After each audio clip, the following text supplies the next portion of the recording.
हमारे साथ बीजेपी नेता रीता बहुगुणा जोशी भी इस वक्त फोन लाइन पर जुड़ चुके हैं। रीता बहुगुणा जोशी, बीजेपी इसे अपनी पार्टी आने वाले चुनावों के मद्देनजर जो कुछ भी समाजवादी पार्टी में घटनाक्रम हुआ, किस नजरिए से देख रही है? देखिए, ये तो होना ही था। ये खानदानी लड़ाई है, ये अहम की लड़ाई है, वर्चस्व की लड़ाई है।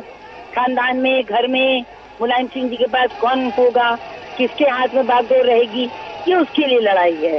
तो ये सीधी सीधी लड़ाई जो है वो घर के अंदर की लड़ाई है। जनता को इसमें किनारे रख दिया गया है।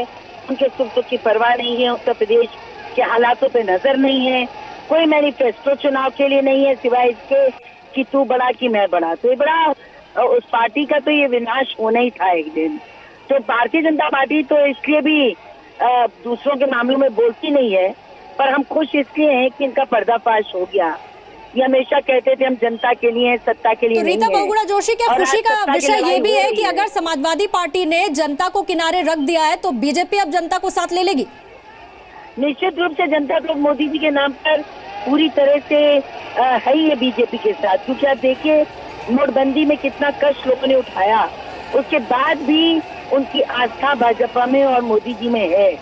तो इस बार तो सरकार बीजेपी की बननी है। रीता जी, और समाजवादी वाले इस बात को समझते भी हैं, इसीलिए सोच रहे हैं कि पार्टी के अंदर की लड़ाई लड़ो। रीता जी, क्योंकि बाहर की लड़ाई तो हार रहे हैं। रीता जी, मेरा एक छोटा सा सवाल है आपसे। मैं रोहित सरदाना बोल रहा हूँ जी न्यूज़ स्टूडियो से। मेरा छोटा सा सवाल ये है रीता जी कि अभी तक अखिलेश यादव, मुलायम सिंह यादव एक थे, आप समाजवादी पार्टी से लड़ रहे थे।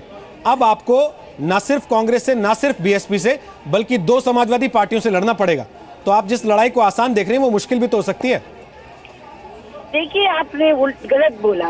लड़ाई अब जो भी लड़ेगा वो हमसे लड़ेगा, क्योंकि इस आज की तारीख में सबसे आगे बीजेपी है। क्योंकि भारतीय जनता पार्टी को लोग तंग आ गए हैं माफियावाद से, गुंडाराज से, भ्रष्टाचार से। मोदी जी स्वच्छ साफ राजनीति के पर्याय बन रहे हैं। तो लोगों को उम्मीद है कि अगर बीजेपी की सरकार बनेगी तो मोदी जी के निर्देशन में या जो भी मुख्यमंत्री होगा वो एक पारदर्शी स्वच्छ सरकार देगा।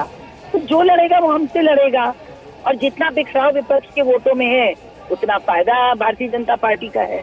चलिए, बहुत बहुत शुक्रिया रीता बहुगुणा जोशी हमसे बात करने के लिए। रीता बहुगुणा जोशी थोड़े दिन पहले कांग्रेस से बीजेपी में आई हैं और आज वो कह रही हैं कि नोटबंदी में जनता का समर्थन मिल रहा है, इसलिए बीजेपी को फायदा होगा समाजवादी पार्टी के स्प्लिट का। लेकिन विशाल पांडे मेरे सहयोगी इस वक्त मौजूद हैं वहां जहां से ये ऐलान हुआ है। वहां से आधा किलोमीटर के दायरे के अंदर अखिलेश यादव का घर है, जहां इस वक्त बड़ी तादाद में अखिलेश यादव के समर्थक जुटे हुए हैं, बाहर नारेबाजी कर रहे हैं। उनका हौसला टूटा हुआ दिखना चाहिए था, लेकिन विशाल, उनका जोश बढ़ा हुआ है। क्या ये समझें कि बहुत से लोग जो आकलन कर रहे हैं कि मुलायम सिंह यादव ने पार्टी से निकाल के बेटे का कद बढ़ा दिया है, वो वाकई सही सोच रहे हैं?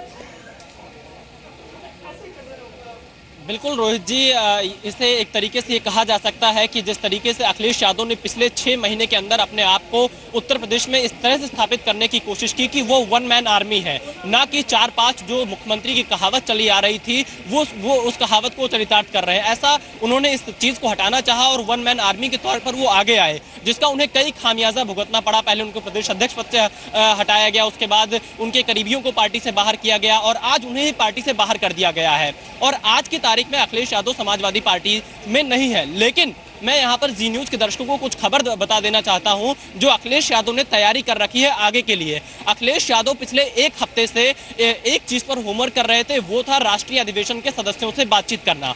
उत्तर प्रदेश में और यानी पूरे देश में अगर समाजवादी पार्टी के राष्ट्रीय अधिवेशन के सदस्यों की बात करें तो लगभग इनकी संख्या 10,000 के करीब है। और उन 10,000 सदस्यों से अखिलेश यादव ने डायरेक्ट बातचीत की है और सूत्र ये बता रहे हैं कि मैंने अपनी आंखों से वो पूरे समर्थन की कॉपी देखी है, जिसमें अखिलेश यादव के समर्थन में जो राष्ट्रीय अधिवेशन के सदस्य हैं उन्होंने अपना मोबाइल नंबर, नाम, पता और हस्ताक्षर किए हैं। और बहुमत में अखिलेश यादव के समर्थन में हस्ताक्षर किए गए हैं राष्ट्रीय अधिवेशन के सदस्यों द्वारा। 1 जनवरी को रामगोपाल यादव ने जो राष्ट्रीय अधिवेशन को बुलाया है लखनऊ में, उसमें उन सभी सदस्यों को बुलाया गया है जो राष्ट्रीय अधिवेशन में वोट करते हैं।